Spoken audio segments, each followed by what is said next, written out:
system has been disrupted, creating an alternate 1985. Whoa, this is heavy.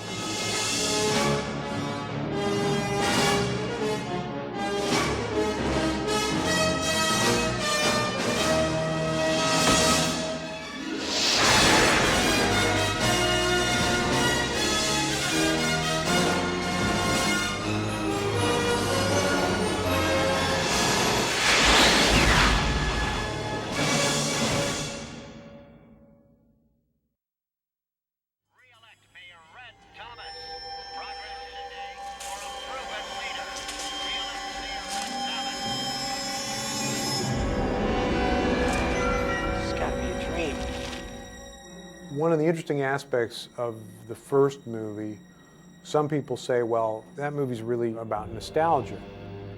Well, it depends on how old you are. Bob and I came to the conclusion that if you took a kid from the 80s and you stuck him in the 50s, he wouldn't like it at all. He wouldn't understand it. He wouldn't understand why there were things that he couldn't do, things that were unavailable to him at the time, and he'd want to get out of there. Give me a Pepsi free. You want a Pepsi, pal? You're gonna pay for it. So he'd have a problem with it, whereas people that actually lived at the time would look at this and say, oh, isn't this wonderful to see all this stuff again? So we had the wonderful experience of sitting in an audience and hearing young people laugh at certain things and hearing older people laugh at different things because of what they were responding to. All right, this is an oldie. But, well, it's an oldie where I come from. I played guitar as a teenager. I played in bands from when I was about 14 years old. So I was never gifted, but I knew my way around Johnny B. Good and my way around the basic scales. So I read the script. It was like, yeah, okay, I can do that, I can do that, I can do that. They had already pre-recorded the music, so I took that, and I had a teacher named Paul Hansen, who was an amazing guy, and a really talented musician and a great teacher, really patient. We broke down what had been pre-recorded because it was important to me to be able to finger sync it and to just play it note for note so that when someone watched it, they would think Marty was playing it. So in order to do that, the best way was to learn how to play it note for note. And so I did that, and that was great. And then I hooked up with the choreographer, and we were talking about this concept because Bob wanted it to be really active.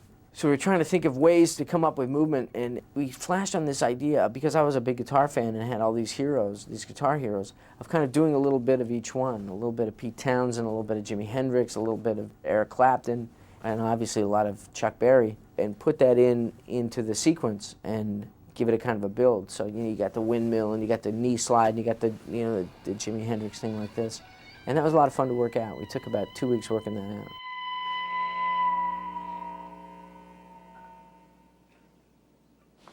I guess you guys aren't ready for that yet.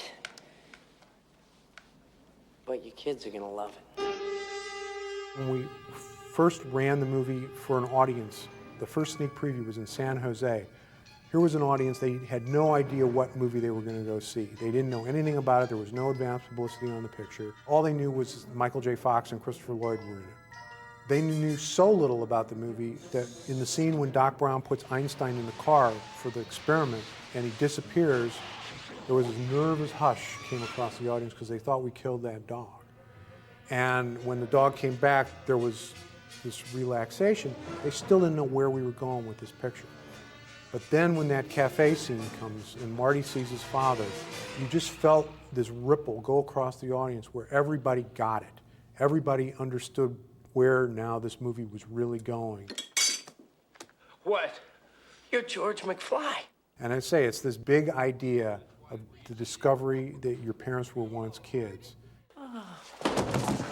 And it's something that goes across all cultures. The movie was a huge hit in every foreign country all over the world.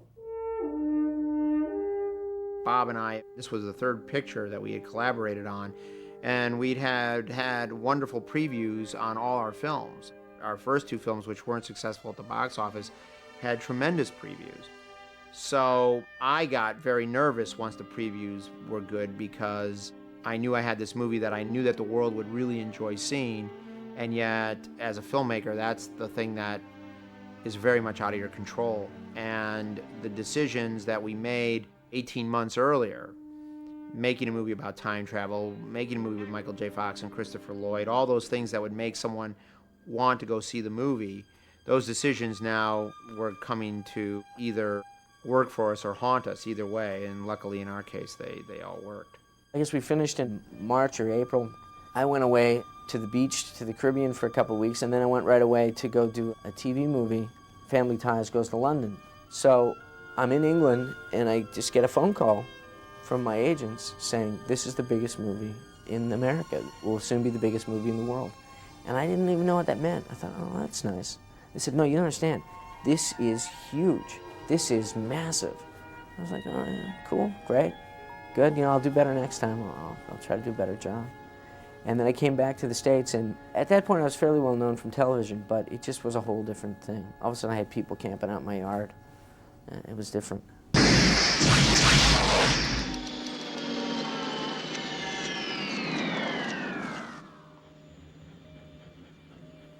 Are we back? The sequel actually was a long time coming. I guess it was 5 years between the time we did Back to the Future and said about doing 2 and 3. Once we saw the response to the movie, it was a foregone conclusion it was going to happen. And I remember having conversations with Bob about what it would be about. And so, it's something I look forward to. Marty! You've got to come back with me! Where? Back to the future!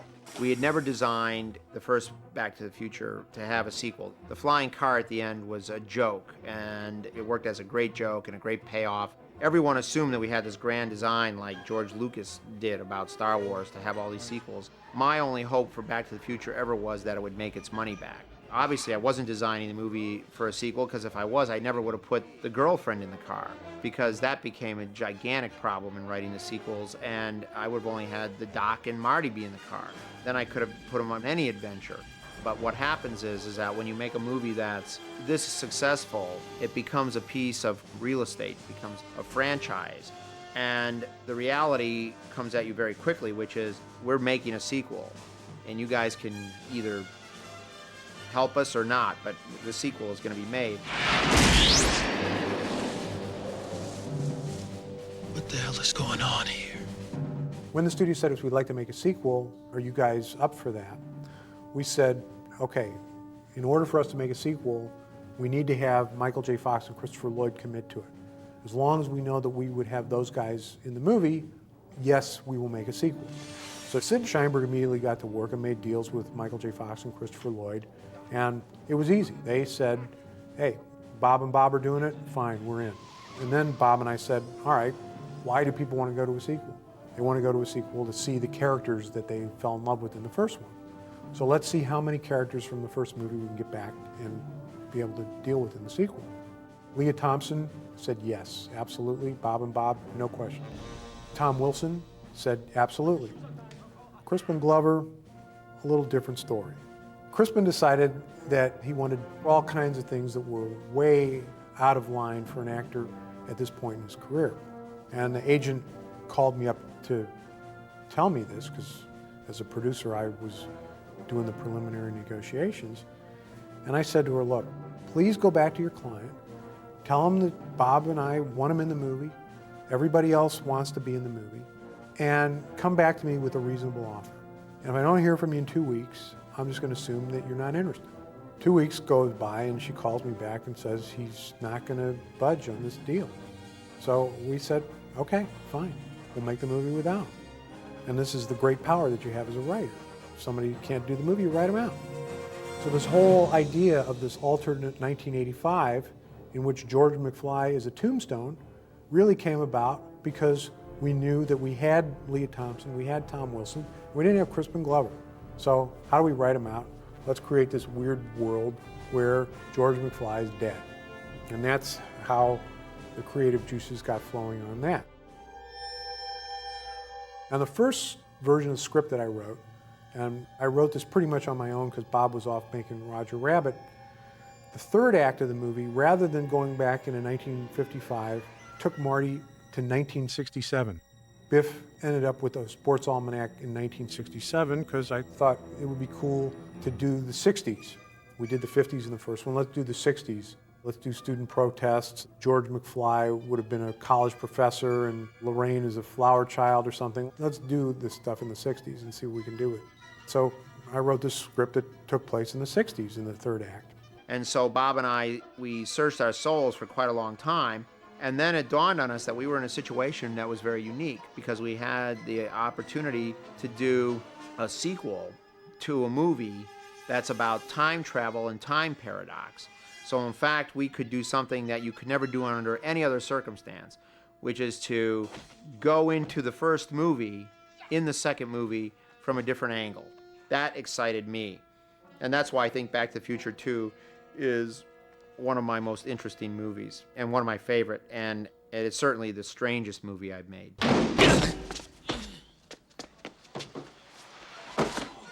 McFly! Yeah? McFly! What? Your shoes unbelt!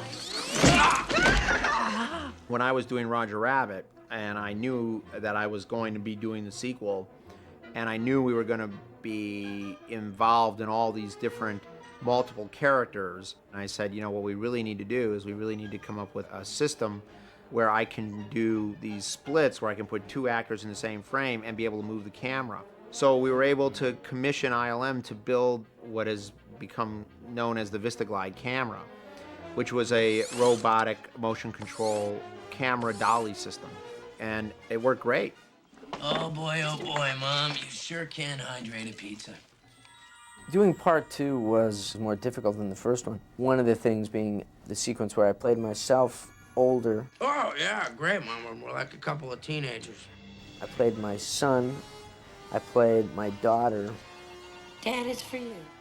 And the technology then was really advanced at the time. We were doing things that had never been done, but I think by today's standards, they'd be very kind of quaint. The Back to the Futures were done before digital anything. Everything in the two Back to the Future sequels was done optically.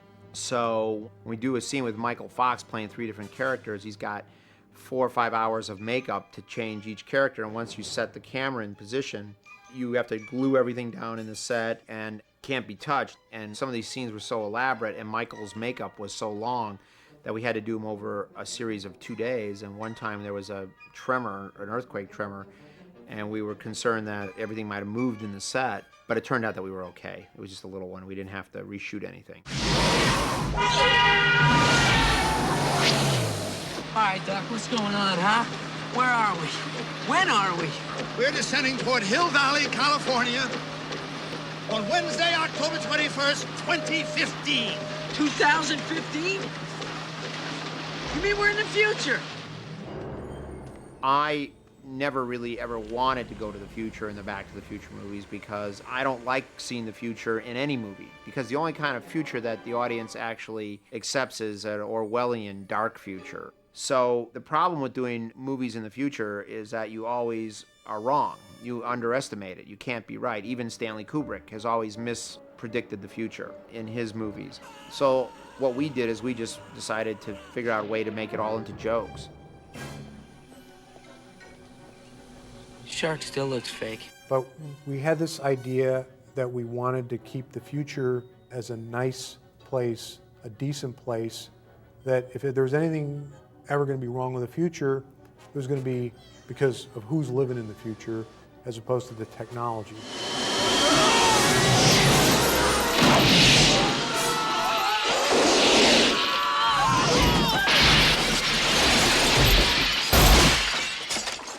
Buttheads.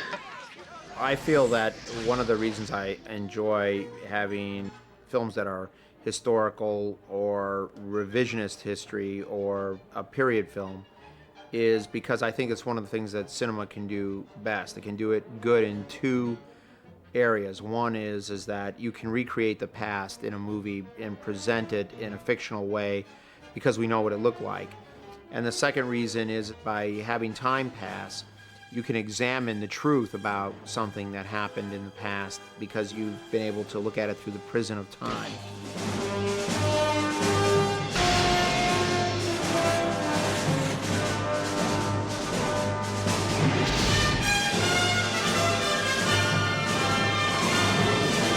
Great Scott.